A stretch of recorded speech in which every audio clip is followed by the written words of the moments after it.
আজকে বানিয়েছিলাম আমুদি মাছের আলু দিয়ে ঝাল। তার জন্য আমুদি মাছগুলো ভেজে নিয়েছি। টমেটো, কাঁচা লঙ্কা, পেঁয়াজ কুচি, আলু ফালি ফালি করে কাটা, ধনেপাতা নিয়েছি। এখানে আমি একটা কড়াইতে তেল দিয়ে তেলটা গরম হতে পেঁয়াজগুলোর মধ্যে ঢেলে দিয়েছি। পেঁয়াজগুলো নেড়ে ছেড়ে নেবো, হালকা হালকা একটু ভাজা মতো হয়ে আসুক।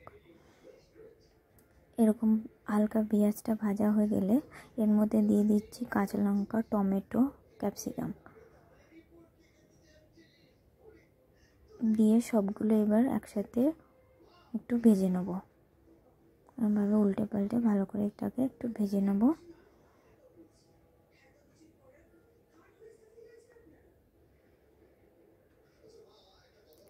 ভালো করে নেড়ে চেড়ে কিন্তু এইভাবে টমেটো, কাঁচা লঙ্কা, পেঁয়াজটাকে একটু ভেজে নিতে হবে। এরকম রঙটাও চেঞ্জ হয়ে আসবে। এবার এর মধ্যে আমি দিয়ে দেবো ফালা ফালা করে আলুগুলো কাটা, সেই আলুগুলো এর মধ্যে আমি এবার দিয়ে দিচ্ছি।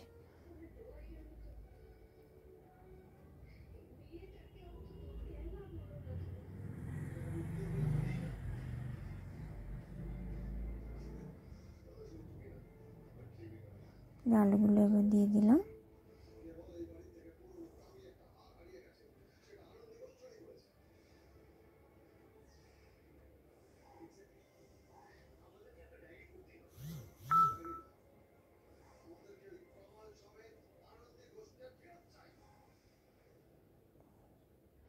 আলুগুলো সবগুলো এর মধ্যে দিয়ে দিয়েছি। আলুগুলো দিয়ে আমি এর মধ্যে এবার মশলা, যেমন হলুদ দিলাম, পরিমাণ মতো হলুদ দিয়ে দেবো।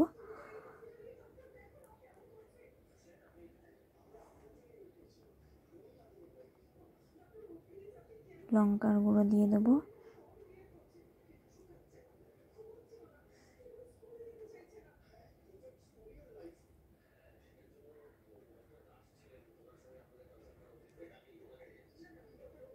আর স্বাদ মতো একটু নুন দিয়ে দেবো। স্বাদ মতো এখানে নুন দিয়ে দিচ্ছি। দিয়ে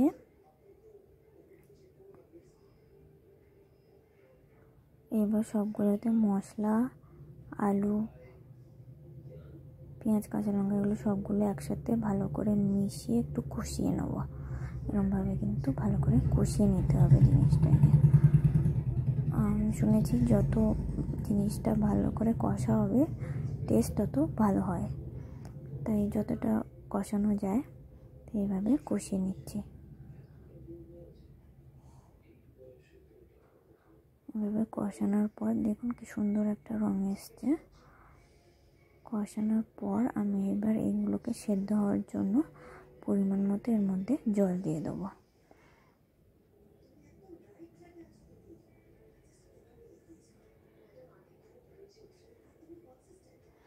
জল দিয়ে দিয়েছি পরিমাণ মতো। এবার সেদ্ধ হওয়ার জন্য এবার একটা ঢাকা দিয়ে এটাকে বেশ কিছুক্ষণ সেদ্ধ হতে দিলাম। সুন্দরভাবে দেখুন এবার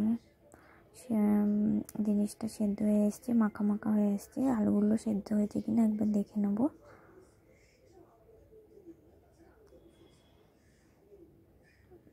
বেশ সুন্দরভাবে আলুগুলো সেদ্ধ হয়ে গেছে। একটু নেড়ে চেড়ে নিলাম। একটু নেড়ে চেড়ে নিয়ে এর মধ্যে ভেজে রাখা মাছগুলো এক এক করে দিয়ে দেবো। একসাথে মাছগুলো দেবো না, তাহলে ভেঙে যাওয়ার চান্স থাকে।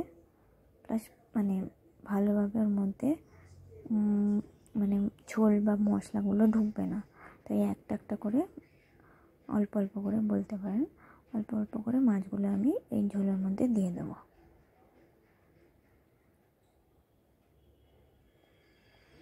এইভাবে মাছগুলো দিয়ে দেবো ঝোলের মধ্যে।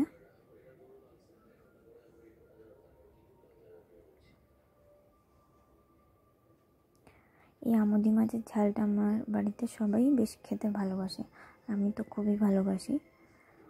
অনেক দিন পরে এসেছিলো মাছটা, তো ভাবলাম এইভাবে একটু রান্না করি আর রেসিপিটা আপনাদের সাথে শেয়ার করি। এভাবে মাছগুলো দেওয়ার পর এবার আমি একটু, যাতে মাছগুলোর মধ্যে ঝোল টোলগুলো ভালোভাবে ঢোকে, তাই আমি ঢাকনা দিয়ে একটু বেশ কিছুক্ষণ এটা ফুটিয়ে নেব। দেখুন সুন্দরভাবে বেশ মাখা মাখা ভাব চলে এসছে। এবার আমি এটাতে উপর থেকে একটু ধনেপাতা কুচি দিয়ে দেবো। ধনেপাতা অনেকে খায় না, তো আমরা বেশ পছন্দ করি এইভাবে, মাছের ঝাল বা মাখা মাখা ভাবটা হলে একটু ধনেপাতা দিতে ভালো লাগে। এইভাবে আমুদি মাছের আলু দিয়ে ঝোল করে যদি গরম ভাতে দিয়ে খাওয়া যায় খুব ভালো লাগে। যদি রেসিপিটা আপনাদের ভালো লেগে থাকে তাহলে শেয়ার, লাইক অ্যান্ড সাবস্ক্রাইব করবেন চ্যানেলটা। এইভাবে আরও ভালো ভালো রান্না নিয়ে আপনাদের সামনে নিয়ে আসব। বেশ সুন্দর একটা রং এসছে, দেখতেও যতটা সুন্দর হয়েছে